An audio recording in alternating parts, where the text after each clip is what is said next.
Okay. Good morning, everyone. Great to see you here. I didn't hear the bell.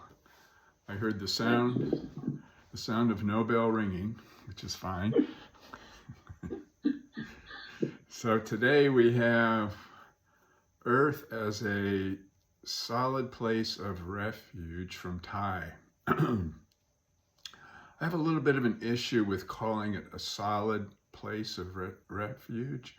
I prefer to substitute the word stable as an imperturbable, all-pervading, all-supportive, all-encompassing, most intimate, infinitely compassionate, in an unconditional way.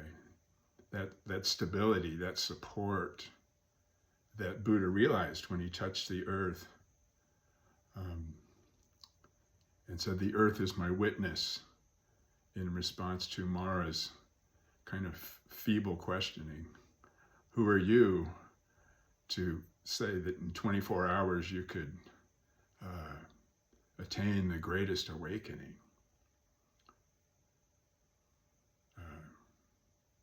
So I don't know how these stories, another version of us, one added on that I heard, that I read many years ago, when I was not too far away from my psychedelic experiences, was that during this Mara's tempting, he had the supernatural power to sling hundreds of arrows, like the cruelest king in England, having his archers let fly on hundreds of arrows to the armies, over the enemy army.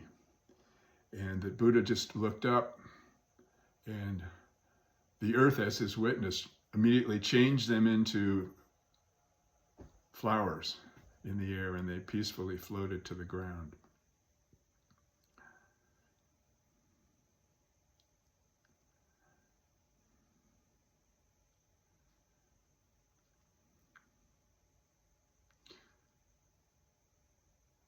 So it says here in the chapter,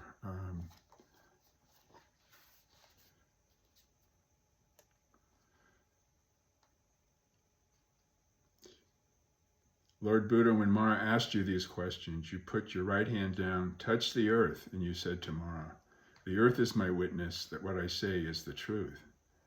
At that moment, the earth shook and Mara retreated.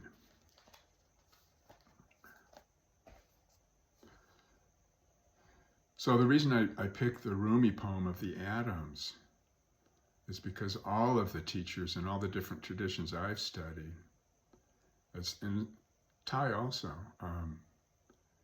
we express the earth is an expression of our mother, the mother of all creation. And just like we're dependent on the earth is dependent on the sun, and the sun is dependent on this totally incomprehensible, unperceivable, undescribable power.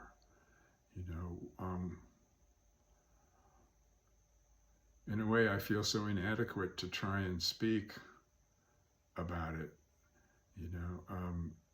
What opens up the awe and wonder for me is, with the new Webb telescope that came out we heard about a year or two ago, and in the depths of their looking at into outer space, they seem to have uncovered evidence of star nurseries within different galaxies or supernovas or whatever. And you just see that, like, new stars are being born. I mean, that's the possibility. What kind of power could actually be that powerful to manifest all this universe?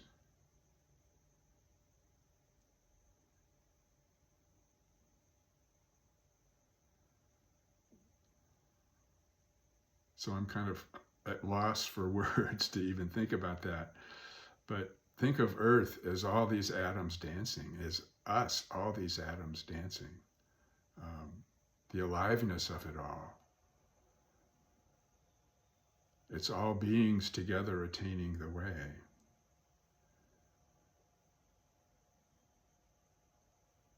And what comes up for me is, one thing Suzuki Roshi said, the most important thing is to find out the most important thing. So what could be more important than studying, contemplating deeply, looking deeply, as Tai says, into the nature of that by which we know our experience,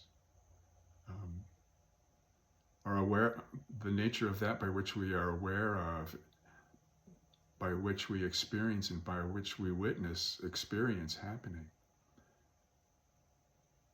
What could be more important than that? And just realizing that in myself, I say, it's sad that somehow that isn't what's really important for most of the world right now. So I was watching Putin and Trump on their red carpet the other day and reflecting on Rumi's poem, and it's like, it's just atoms dancing. They're dancing, they're doing their dance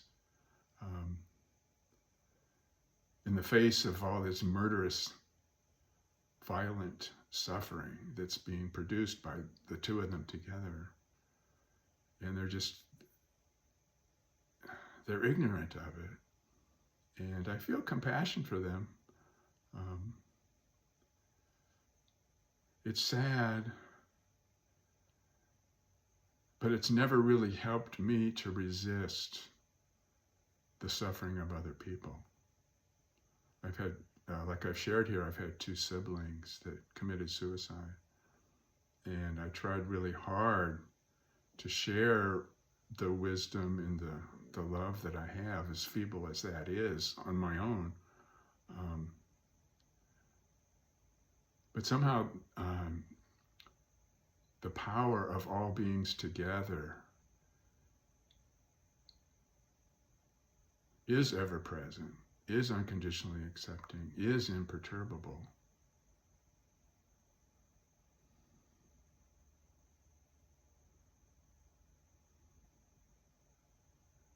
And is the recognition of our shared being.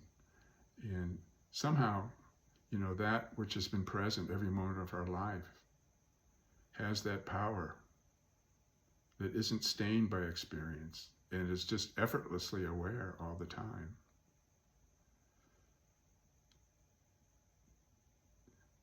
So again, if we deeply embrace this practice of not grasping, not turning away, there's the devotional path and what we call the investigative path. I've always been more on the investigative path. In other words, asking these big questions. What's the nature of that by which we know we are? And the devotional path is maybe more more centered on offering our fear and our desire, our longing and our love to a higher power.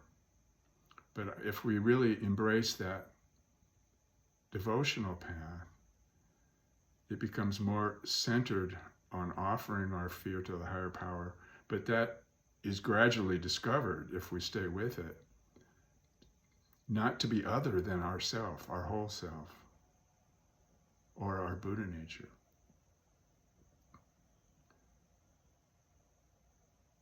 So both paths are based on looking deeply and devoted to the source of our devotion, devoted to the source of our knowing, to the source of our being.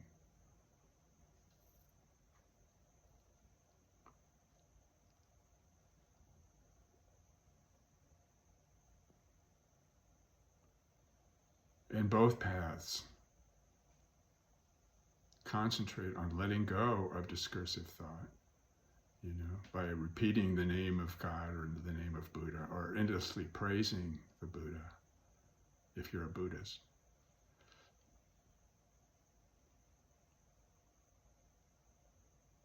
And both paths are centered on here, now, as the ever-present reality.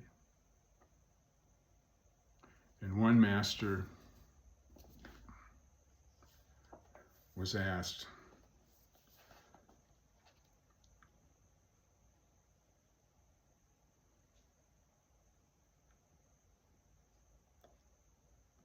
as the Buddha said, I know I am all. I do not need to keep repeating, I am all, I am all. Only when you take me to be a particular, a person, or limited to the confines of the container of a body-mind, I protest. As you are a man all the time, so I am what I am all the time. Whatever you are changelessly, in other words, that presence that is looking out of our eyes is always the same presence, regardless of what experience is happening. We open to that possibility. Whatever you are changelessly, that you are beyond all doubt.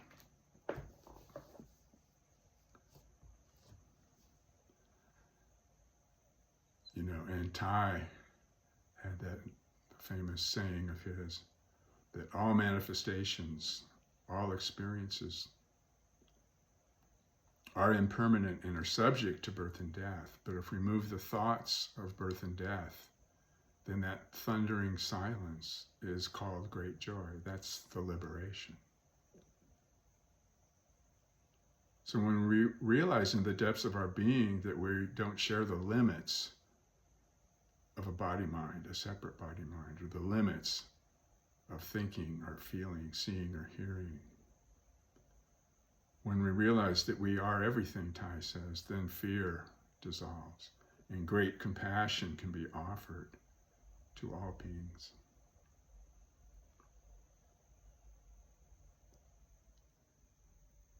And there's another line from Thay in his refuge chant. He says, the world of suffering and discrimination is filled with the light of the rising sun.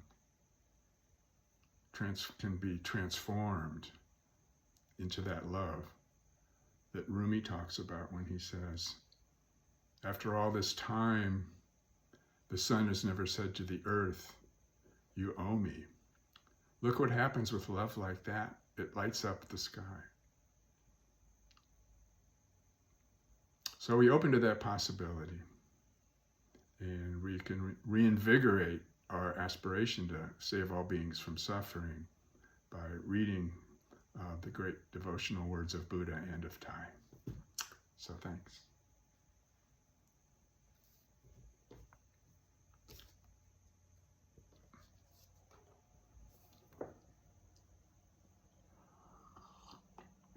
I see a little AI icon flashing in the top right-hand screen. I don't think it means anything, but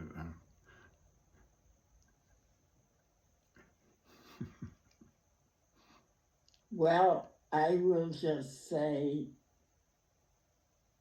thank you, Roger, and thank you for bringing up the subject of suicide, which has been in my life, and I almost did it, and I'm still here. And I think I'm still here. I'm grateful.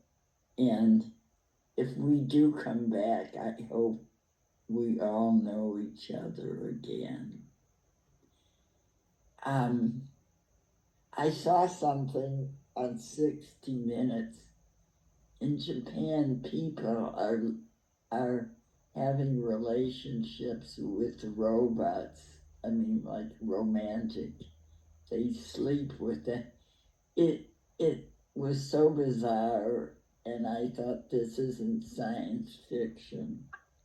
And I don't know my place in a world like that. I'm a very simple person.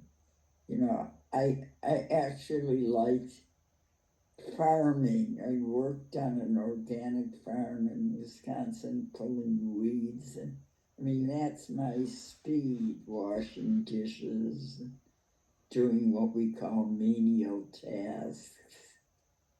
I feel very out of it in this world, and touching the earth, yeah, that's I can relate to.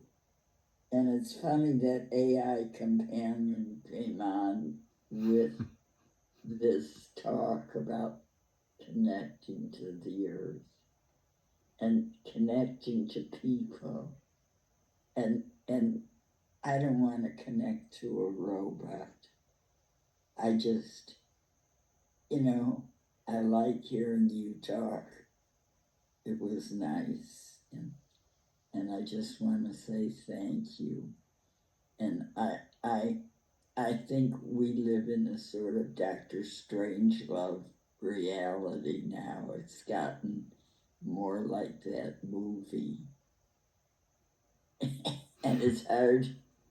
And I'm 82 and I have trouble negotiating and maneuvering through it. So touching the earth is real, and the, just laying on the earth and being a part of it, and the impermanence part, that's the scary part. That to let go and not be intimidated by death. Just to say, you'll always be present, to realize that, which probably people like Thich Nhat Hanh realized that, he wasn't probably threatened by death. He probably just, he had that knowledge, that samadhi or what it is. And I guess that's what this is all about, to really realize, to me, how profound it is to have witnessed the earth and to be alive. And to me, a tree and a sky and flowers and the beauty of being alive. Thank you. Yeah, thank you, Donna. That's beautiful. Yeah, I still have those fears. I more and more, I can't find the one that's afraid. I just feel more the sensation of fear, and I just kind of offer that sensation, and it seems to join the flow of just aliveness, But touching the earth, what Buddha was saying, what Tai is really saying, is that touching the earth is touching the depths of our being. The earth, there's that saying, the earth is ancient, but actually the earth arises with us whenever we wake up in the morning. The earth arises. It's a totally new earth, and people like Tai and people that are farther up the mountain, they're always saying that every moment is like a new reality, because we are impermanent. Everything is always changing, and including all the intricacies, all the atoms of our body mind are all different. And the world is the same thing. It arises, the earth and the universe doesn't arise without us being there to witness it, to know it, to experience it, to be aware of it. Being comes first, what is it? I always recite this philosophical line that I remember is, you don't have to know to be, but you have to be to know. Being comes first. So here now, the actuality, the overwhelming actuality, or the thundering silence of Tai's great joy, is the primary reality. And we're just a reflection, a small part of it. But if we offer our fear together, that power of all beings can just be open to it. That power of all beings can slowly penetrate, and we realize that it pervades everything. And what is there to fear except like Roosevelt said, what is there to fear except fear itself?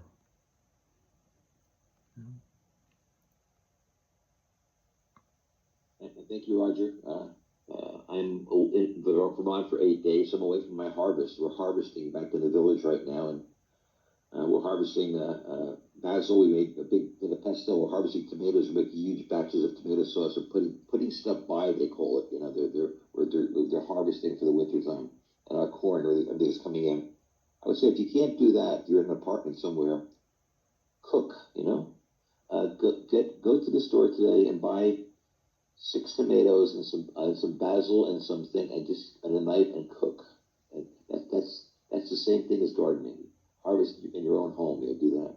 I also want to say about AI and robots is that I sort of made my nut being in online learning early on in the 80s. I'm a computer guy. I did a lot of artificial intelligence work early on. Self-learning systems. This is going to be part of our experience all over the country right now. They're building these data centers to drive the power of AI. We can't stop it. It's here, and it's going to be our companion. Whether we like them, that's Buddha too. In other words, this is what it is, and it's going to talk to us and help us. And probably in my old age, when I'm 80, 88, or 89, a robot will be taking care of me. You know.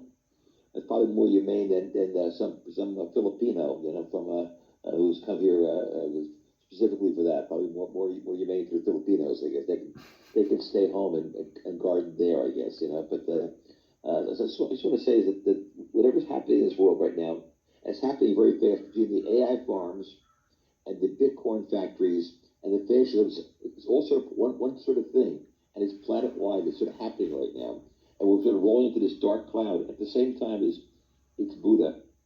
We have to embrace it, I've been very active in these meetings with ACLU guys who are practicing nonviolence. We're talking about how to get arrested, how to bail people out, how to do passive resistance. And in the end, we're dancing with the police, They're our dance partners, Yeah. We're going to tango with the ICE guys. I mean, in the end, they're our partners in this whole thing. And they're Buddha too. As shocking as it is, Trump is Buddha. That if you can grasp that, you're where Roger usually is, in the right spot. That's a hard thing to do. Stephen Miller is the Buddha, and there it is. So in the midst of all that, to find yourself centered, put your hand in the earth, sit upright, pay attention. And love the world as it is. Yeah. Is it possible that Trump and Miller are Mara? Very possible. My thought exactly, Linda. Yes. Mm-hmm.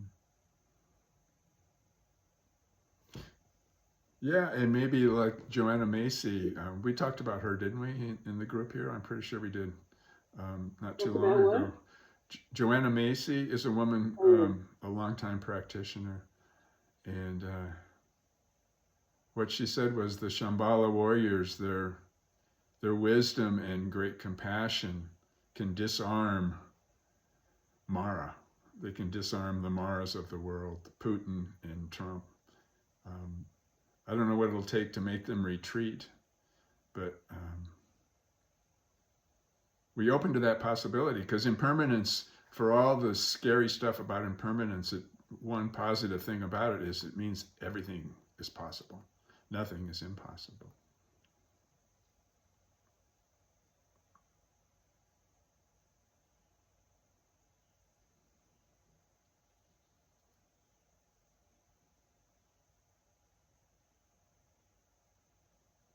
Thank you, Roger. Thanks, folks. Whenever I hear these stories about Mara, all the hungry ghost and all the I don't know, these beings. It's it's like I try to understand it in terms of Hinduism. The monkeys, the elephants, all the different things that people create in different cultures around the world. And I think of it in terms of Buddhism, which I get lost in, completely. But, when I read something like this, or when I hear these, they're almost like allegorical stories, that have arisen around the world in different ways, and here in this case with Mara. I always look for my question is, where's the Dharma, right? I mean, where is it? And I guess the thing it's a giant freaking metaphor, right? I mean, it's, to me, Buddha, Trump, Mara, Stephen Miller, all of that is us, and it is Buddha. I mean, if we accept that Buddha is everything, right, and that Buddha is us, and we are the mountains, we are the rivers, right? I mean, we're not. We know we're not, but we are, right? I mean, it's all the variations. Part of me thinks that it's reflective of where Buddha was, kind of a piece from a Reb Anderson book, The Third Wheel. And I think it's, where was he and what was he trying to do when he initially started out? Because I think there have been so many iterations of Buddhism across the centuries and what Buddha said, it was hundreds of years before it was even written down. The guy had been dead for hundreds of years before it was even written down. And then hundreds of years after that, where different groups are taking it and rewriting it. And what was he trying to do? And I think what he was trying to do was to speak in a metaphor and a language, probably within Indian culture, primarily Hindu culture, with that. And I think he was trying to get people to wake up. I think the whole awakening thing was awakening to what we said in terms of the self, the essential nature, the true self, however you want to call it, Atman, that in terms of what we are inside. And I think all of the times that he's visited, the 10,000 things, all the haunting, the suggestions, the hallucinations, whatever you want to call them, are what happens for us every day. And it's the way we think, and it's the way this body-mind functions, and it's the way we describe our interactions. It's reflective. I think it's constantly drawn us back. I think what we was trying to do, at least in that first iteration, because I think this is from way back, probably the first turning of the wheel, of the Dharma wheel. And so I think it was an effort to shake people and to get them to look inside, to take the backward step, and to engage in that search, engage in that devotional search for I am, with that, and to find home, to touch the earth, right? And that just the metaphors just flow in terms of touching the earth and finding out what we're about inside and where it all starts, the basic building block of I am, with that, and how we proceed from there. So, thank you. Thanks, Tom. I would like to just add that the last retreat I went to at IMS, there was a teacher that kind of like set the tone and started, began with a talk about the story of the Buddha and Mara. And to me, it was so touching because it was so personal and real. And basically, what was emphasized was that a lot of us that come to like a retreat, maybe for the first time or the 10th time, come with doubt and fears and not feeling like we're enough or that we belong. And he related that all those hindrances that might come up during our sit and exploration to to Mara and how the Buddha did not fight Mara, according to his understanding of, I guess, one of the stories. It was kind of just touching the earth was that kind of like metaphor or symbol of belonging. And that just word is to me so powerful. And I thought, oh, isn't this neat? You know, this Sangha is called the belonging Sangha because that's not only we take refuge in the Dharma and each other, but, you know, the earth. But it just seems like, for me, in the sphere of my learning and knowing, that story of Mara is so much, contains so much of the teachings of the Dharma. Just knowing, seeing what's happening, and not getting pulled into, like recognizing the hindrances so much of the practice. So I've listened to that talk a couple times. I'd like to listen to it again because you get recordings. I just thought it was so powerful. It was like he was inviting everyone to just, you know, to invite them to see their own nature and to know that they belong.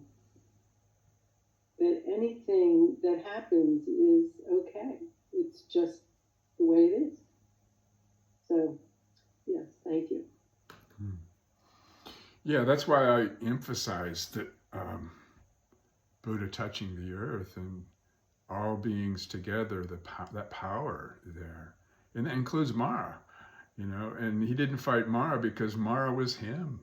And that we all have our internal Mara that gets, you know, maybe it gets thinned out over the years, but it was, for me, it seemed like Mara, there was an awareness in Buddha that Mara was the last figments of doubt and fear in him that were dissolved by the flowers that he didn't control. The flowers immediately, just as an expression of the ever-present awareness of Buddha nature, just happened. And, you know, he wasn't clinging to the doubt and fear. He wasn't clinging to an idea of Mara as being separate.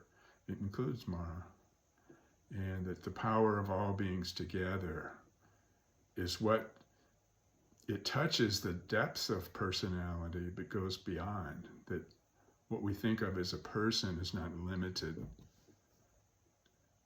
by what we really are here now, free of all thoughts about birth and death, as Tai said. Well, I just wanted to say another interesting thing that I thought about that story is that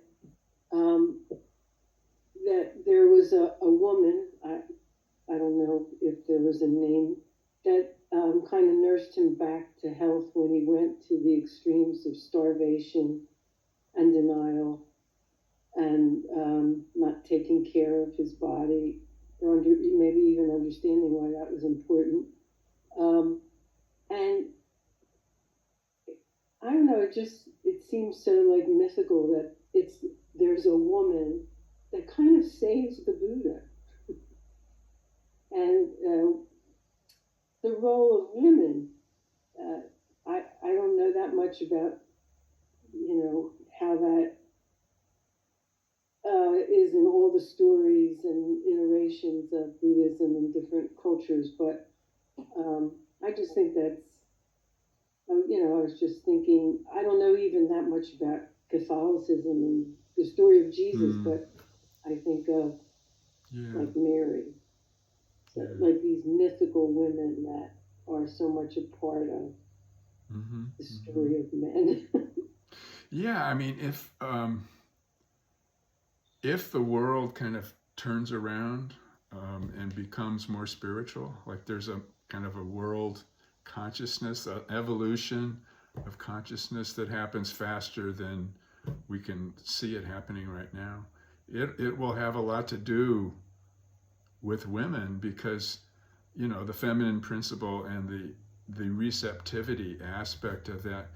Every teacher I've ever, in every tradition I've studied, again and again, it's the farther you go, the more self-conscious effort is not necessary. It's a spontaneous receiving of the higher power.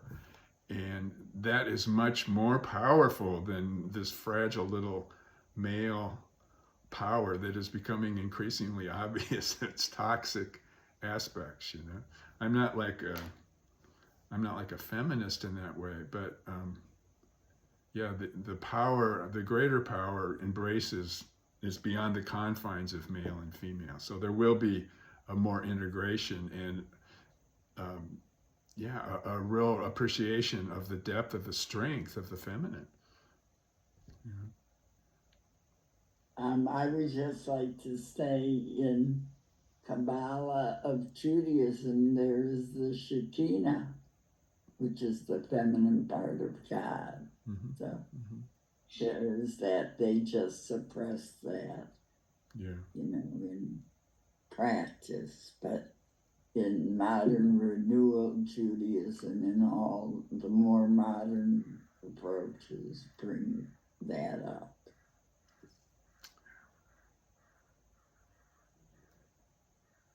Thank you all. Thank you, Roger. When I read the chapter, it was short and, but just listening to the talk and everyone here, what's coming up for me is this sense of comfort and I guess belonging. You know, there's been a lot of anxiety with myself included, in my community. Like a friend of mine went back to Jamaica for to take their parents home. They died. They're gonna take the ashes back, but they had to leave some family members because they're not citizens. They're just permanent residents, and they're not sure, you know, what might happen. And so some family members couldn't go. I was talking to a friend yesterday, and she's going traveling, and she said she just have this anxiety about, you know, traveling. I'm going next week to DC, and I'm thinking, you know, just here the National Guards are there, and so I think it's systemic. It's planned to create this anxiety in us and chaos, and we're feeling it in the body. At least I know I am. And to think that the earth is here, that solidity and stableness is here for us. And, you know, you question, where do we live? Where is home? You know, where are the borders? Because we've created all these borders and decide this belongs to me and that belongs to you. But just remembering that the earth is here for all of us, and it's witnessing all of this. So it's that sense of comfort and belonging that, you know, I am home. I am an earth being, regardless of where the borders are that we create. Just this meditation, just like the earth is witnessing, and the earth is holding us all up. And it doesn't matter where we go, you know, in terms of what we've imagined to be these borders and countries. So that's what's coming up for me, and it's a grounding feeling in my body. Like, yeah, you know, I'm already home. Mm-hmm. We're all the earth is here. Yeah. You know, with us. We are the earth. We're part of life. As you talked about the atoms dancing, like, yeah, we're all co-creating, and it's all right. So thank you all. Thanks, Claudette. Yeah, it's all right.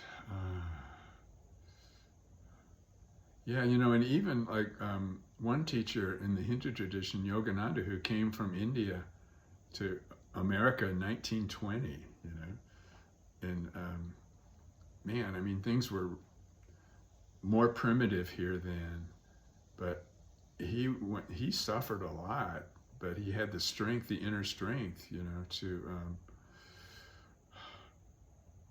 found a place that's still going in Pacific Palisades, and even he, in his vast experience of, you know, in India and all, he had that place where he, you know, the feelings of rejection that he got here, he had a deeper feeling, but it was the same one of like, wherever you are is home. And he, you know, it's, of course he knew that intellectually, but he had to really take it in deeply. And that was the power. That's the power that Buddha had, and that's the power that is possible for all of us if we realize the depth of our being, or willing to have the courage to face the depth of our fears. So, yeah, we're just fortunate to have people like Thai. And the you know, in some of the sutras, the numbers of Buddhas are as vast as the sands of the Ganges. So all beings includes all Buddhas, and we can take inspiration and the power to strengthen our aspiration from that. I would just like to ask something. Frank said that Trump is Buddha. He's saying that, are you saying that ignorance and greed and the cliches block Trump from realizing his nature? How is he Buddha? My opinion is samsara and nirvana are the same. As shocking as that is, that's what I think. And here's an important thing too: the goal of all this stuff of the ICE agents and the fear of traveling and the fear of our status. I have many friends of mine who are international who are just matter of fact family members who are in terror right now. Their goal is to spread fear, terror, and doubt. So the tonic for that is faith in Buddha, faith in mind, and embracing the path. Love and faith and forgiveness are our medicine. Mm-hmm. We should take our medicine. That's what it is. Mm-hmm. This time is a wonderful opportunity to think about where you stand. A wonderful opportunity. I see what you're saying. Yeah, but it's like, you know, what Doc said is so true, and we just have to open to that possibility, because it's not believable in the finite mind through our thoughts in terms of beliefs. You can't believe it. We have to be open to being it. You know, so. Well, listen, this is like education for us. When I was a young kid, we said, how could anybody be the Nazis?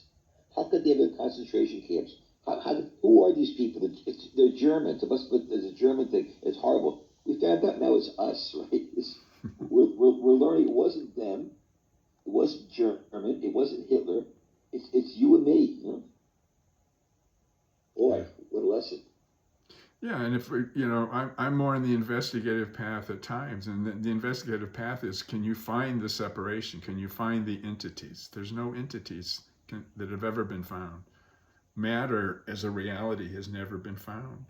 The scientists keep looking and they keep trying to explain things in terms of it, but there's always the doubt, because there's nothing there found except here now.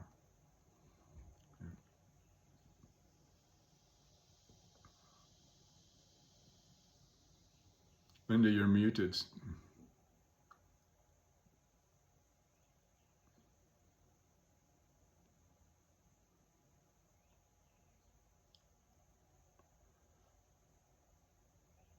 Linda. So You have to say it all again. if I have to see where I started from.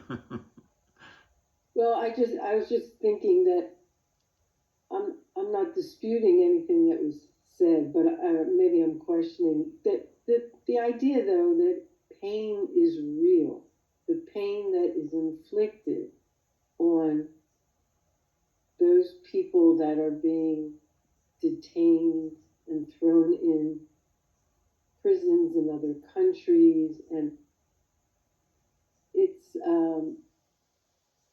like if it when pain happens to us, it feels real, and it's really hard to justify it or embrace it. But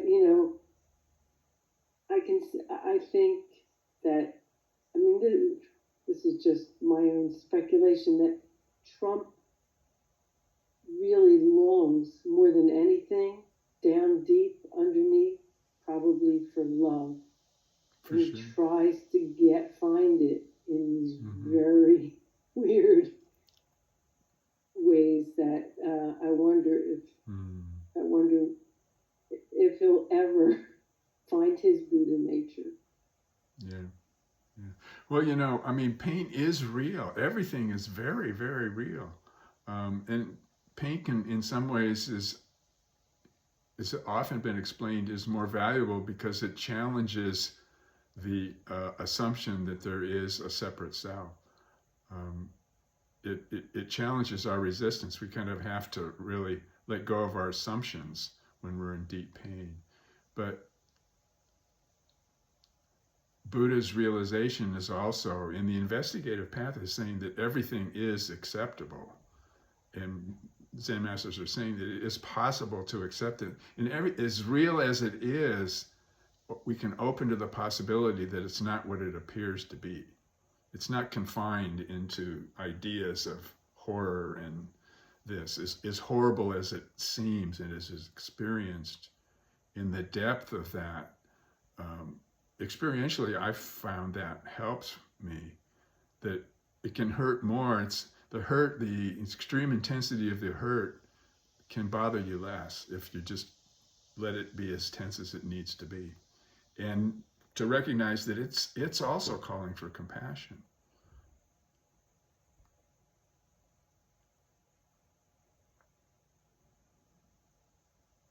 So I have a metta. Thank you again. Thank you. To me, I say compassion, and then for me, as a Jewish person, compassion for Hitler. I mean, obviously he was suffering. He committed suicide, allegedly. But how do you, and the Dalai Lama has compassion for the priests and the nuns and monks, compassion for their torturers, the Chinese. And I don't know how to do that. I'm trying. Yeah. I'm trying to see it all as Buddha, and to let go of my notions and my, the small self. I'm trying. Yeah. We're all trying. Pain is real. You're with ICE and putting people, sending them off. I mean, this, fascism. And, I'll join Indivisible like Frank has. And I'll go on marches and do all the things that I believe in. And, because I don't want people to suffer. That much I know. That's something touching the earth. I don't want people to suffer. Yeah. Thanks, Donna. I know we're finishing up, but Donna said something that triggered a thought that, how do we have compassion for Hitler and the rest, Trump? But I think if we can see Hitler in ourselves, I think that will help, because we too have some of those stuff. I see immigrants who are saying, oh, there are too many immigrants here, and, voted for Trump because they couldn't, you know, have that compassion or see it in themselves. And I was like, oh my gosh, how could they do it? And I had to look at myself that, you know, maybe I could get to the place where I'm comfortable and I'm thinking people are taking my comfort and my stuff. And that's part of who we are. So if we can see the seed of it in ourselves, then maybe we can have the compassion. Thanks, Claudette. Damned immigrants. Yeah, It's us. it's us. Okay, from the chapter Praising the Buddha. The Buddha jewel shines infinitely.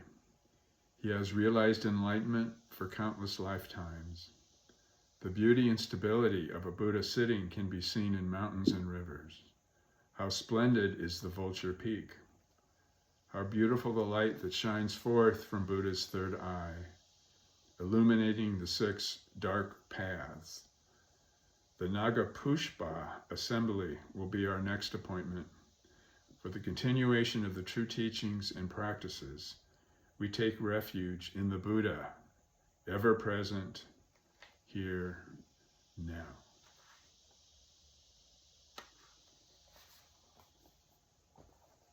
So here comes the bell with no sound.